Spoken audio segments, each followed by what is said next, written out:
ये ओडिशा के बालासोर की तस्वीरें हैं। ये हादसा इतना बड़ा है कि शोक की लहर ने पूरे देश को स्तब्ध कर दिया है। 2 जून को हुई 3 रेलगाड़ियों की टक्कर को लेकर कई सवाल ऐसे हैं जिनका जवाब मिलना अभी बाकी है। जैसे पहला सवाल ये कि क्या ट्रेन ओवर स्पीडिंग की वजह से हादसे का शिकार हुई। दूसरा सवाल ये है कि क्या ड्राइवर को गलत सिग्नल दिया गया। तीसरा सवाल ये है कि क्या ड्राइवर ने सिग्नल को नजरअंदाज किया। और चौथा सवाल ये कि क्या सिग्नल सिस्टम में गड़बड़ी थी। ये सवाल ऐसे हैं जिनके जवाब तलाश करने के लिए रेलवे की पूरी टॉप टेक्निकल टीम जांच में जुटी हुई है। लेकिन शुरुआती जांच में जो फैक्ट सामने आए हैं वो सिग्नल सिस्टम में फॉल्ट की तरफ इशारा कर रहे हैं। प्रिलिमिनरी फाइंडिंग से ऐसा लगता है कि सिग्नलिंग में कोई परेशानी पाई गई, लेकिन वो भी प्रिलिमिनरी जानकारी है। हमारे जो कमिश्नर ऑफ रेलवे सेफ्टी हैं उनकी जांच चल रही है, इसलिए उनकी जांच कंप्लीट हुए बिना हम लोग कुछ भी नहीं शेयर कर सकते हैं अभी। ओडिशा ट्रेन हादसे की जांच कमिश्नर ऑफ रेलवे सेफ्टी की अगुवाई में चल रही है। गलती कहां हुई ये पता लगाने के लिए एक डेटा खंगाला जा रहा है। अब तक हुई जांच की डिटेल्स लेकर सामने आए रेलवे बोर्ड की मेंबर जया वर्मा सिन्हा के मुताबिक कोरोमंडल एक्सप्रेसवे के ड्राइवर ने स्पीड लिमिट क्रॉस नहीं की थी।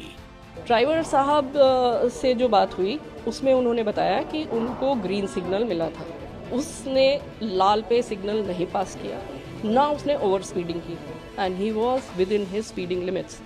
कोरोमंडल एक्सप्रेस 128 किलोमीटर की रफ्तार से बढ़ रही थी और अपनी 130 किलोमीटर प्रति घंटा के स्पीड लिमिट के भीतर थी। उसके बगल से हावड़ा की तरफ जा रही यशवंतपुर एक्सप्रेस की रफ्तार भी 128 किलोमीटर प्रति घंटा थी, वो भी स्पीड लिमिट के भीतर थी। ये मान भी लिया जाए कि मूविंग ट्रेन्स की स्पीड लिमिट में थी, फिर भी अब तक ये नहीं पता चला है कि कोरोमंडल एक्सप्रेस लूप लाइन पर खड़ी मालगाड़ी से कैसे टकराई। कोरोमंडल एक्सप्रेस को मेन अपलाइन का सिग्नल मिला हुआ था, इस हिसाब से उसे सीधे निकलना चाहिए था, लेकिन वो मुड़कर लूप लाइन में कैसे चली गई। रेल मंत्री ने इस पर बहुत बड़ा इशारा किया है। पॉइंट मशीन की बात है, इलेक्ट्रॉनिक इंटरलॉकिंग की बात है। इलेक्ट्रॉनिक इंटरलॉकिंग में जो चेंज किया जिसके कारण ये दुर्घटना हुई, जिसने भी किया, जो भी इसके कारण है वो इन्वेस्टिगेशन से निकलेगा।